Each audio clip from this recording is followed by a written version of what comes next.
In 2020, what a mid-range full-frame camera is a better choice for videos? Canon R6 or Sony A7 III? Guys, don't ask me why I'm comparing 2 years old camera to the R6. These two cameras have many specs in common. In this video, we'll compare these two cameras side by side in video mode.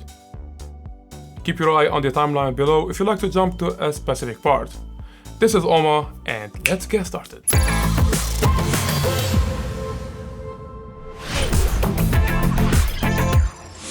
Today we're not talking photography. I covered that in a previous video, and check the card up here if you'd like to have more details. Now the R6 has advanced video specs such as 10-bit, 4K 60, low ISO and C-Log, but for a couple reasons I still see it a photography camera more than a video camera. Indeed, it has a great video specs, but can't make it to the end, and we'll get into more details just in a moment. This video is sponsored by Movo microphone. Every audio you hear in this video, including the voiceover, is from the new VRX10 Pro microphone. Now, this microphone sounds really good. I've been using it for a while and I'm really impressed by the audio quality. You also get a fur windscreen and a regular windscreen as well. And you can use this microphone with your smartphone. You get a specific cable for that. Now, I will keep some links down below. Check it if you're interested. Canon R6 shoots internally at H.265 10-bit videos, but only in C-Log. 10-bit has more dynamic range than 8-bit. And speaking of log, the A7 III base ISO is ISO 800, while the R6 base ISO is 100, like normal videos. That means with Sony, we need a darker ND filter when shooting outdoors. Also in Sony mirrorless cameras, we have a variety of profile picture options. Not only S-Log, but also Sine and HLG1, HLG2, and HLG3, featuring high dynamic range. Both cameras support 4K, 1080 120 frames per second, and movie time-lapse. The R6 can do up to 4K 60, and the A7 III is just 4K 30. I am in a part of the world that uses 50 and 25 frames per second, the PAL system. So my camera is running on PAL. If you see 25 frames per second, that's 30 in your region. Now probably you don't know the R6 does a slight crop in 4K. There is a crop. See, this is a 4K footage compared to 1080. Also the A7 III does a slight crop in 4K 30, but no crop in 4K 25 and 4K 24. However, the R6 120 frames per second does not support audio recording. It's like S&Q mode in A7 III. So the video is already slowed down 4 times in the camera. The A7 III can record 120 frames per second video with audio, and you can slow it down if you don't like to shoot in S&Q mode. Here are 2 slow motion clips from the R6 and A7 III. These footage are straight out of the camera, no profile picture is applied. Both cameras have 30 minutes recording limit per video. After 30 minutes, the camera will stop recording and you're free to start a new one. That brings us to another topic, overheating. The A7 III does not overheat in 4K. I've been using this camera heavily for a long time and it never failed me. The R6 on the other hand, on the latest firmware update, does overheat and disable recording not only in 4K 60, but also in 4K 30. You've heard it right. It does overheat and disable recording in 4K 30 after 39 minutes, which means you cannot use it to film events, weddings, and interviews, and even probably not in commercial projects. Babe, I'm not asking for 4K 60, but you failed me in 4K 30. The A7 III never does this. After 20 minutes of recording, the R6 body gets warm, but not hot as you think.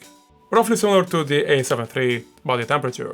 Feels like when you're playing a heavy video game on a smartphone. Alright, now with numbers, at 25 degrees Celsius, 77 Fahrenheit, the R6 can record 28 minutes in 4K 60.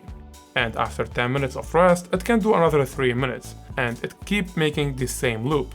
Now in 4K 25, the R6 can do 39 minutes of recording. The overheat sign will show up and the camera shuts down automatically. Now, the recording is disabled for 1 minute, and I cannot record anymore.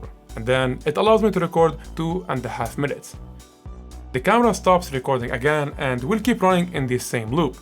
1 minute recovery, 2 minutes recording, 1 minute recovery, 2 minutes recording. And finally, I got 25 minutes recording limit when keeping the camera resting for an hour.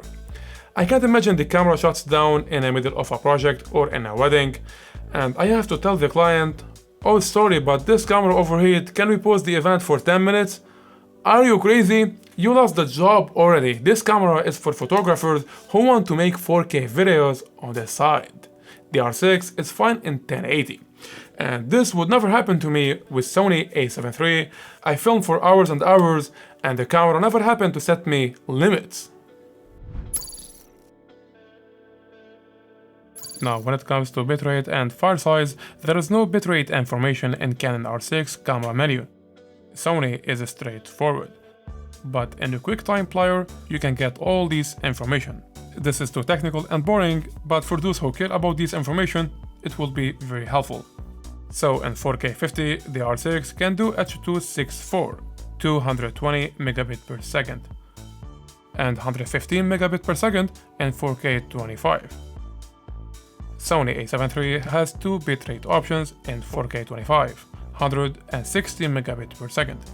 In 4K 30 and 24p, we also have the same bitrate, 60 and 100.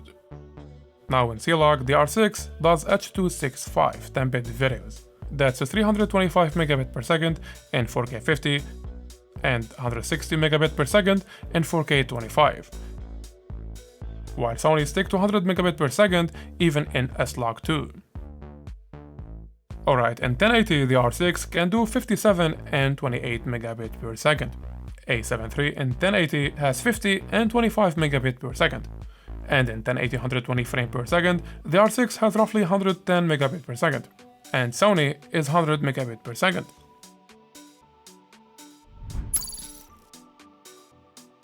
No doubt, sensor stabilization technology is amazing. The 2018 camera and the 2020 camera have 5-axis in-body image stabilization. Sony is on the right and Canon is on the left. Now first while walking, and this is another one trying to make parallax movement. I'm using 24-105mm lens. Both cameras fixed on extension bar and I'm running them at the same time with lens stabilization on.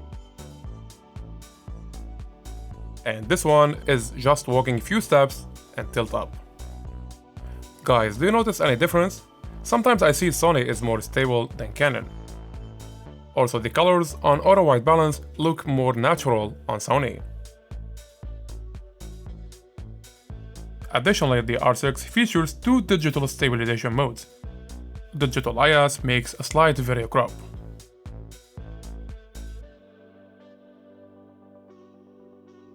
And the enhanced digital IS roughly makes 2 times the crop.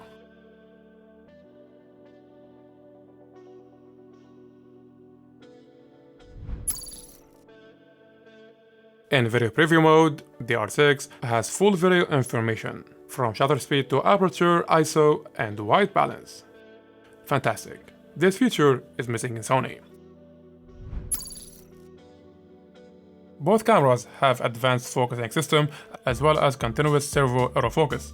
The R6 features 1053 face detection points, and the A7 III has 693 face detection points and 425 contrast detection points. Now, when using both cameras in real world, there is not much of a difference.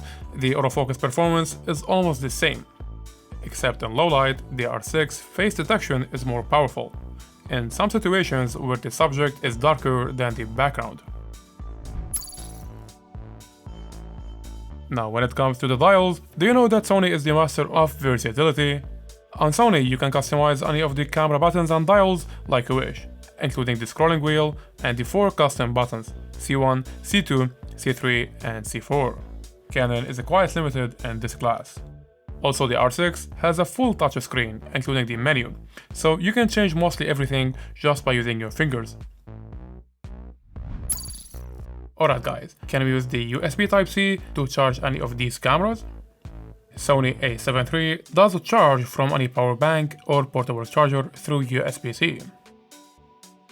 The R6, on the other hand, didn't work first when trying to charge it from either power bank or USB charger, and it turns out to be working only with power banks that provide power delivery protocol.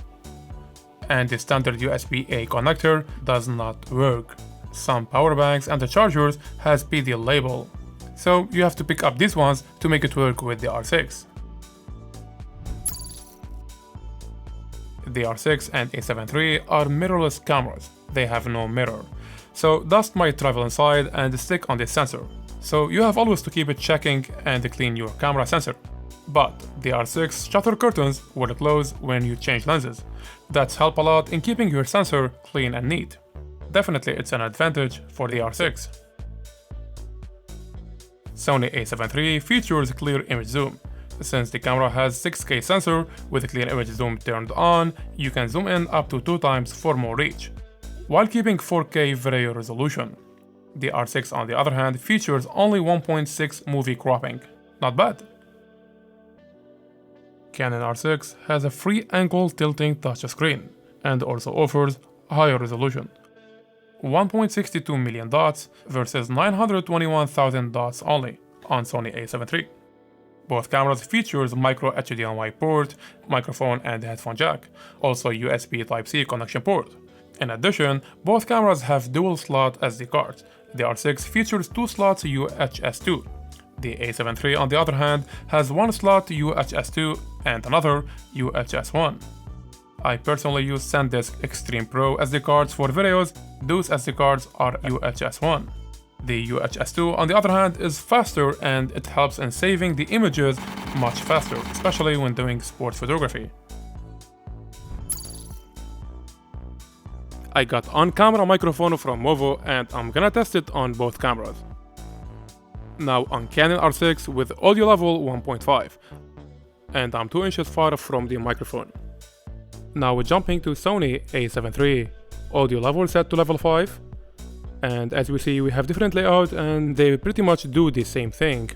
I will be hearing the audio when editing this video just like you guys. Thanks for watching guys, and I hope this video helped in making your decision. Thumbs up if you find this video helpful and bump the subscribe button for more camera gear reviews. This was Oma and see you in another one.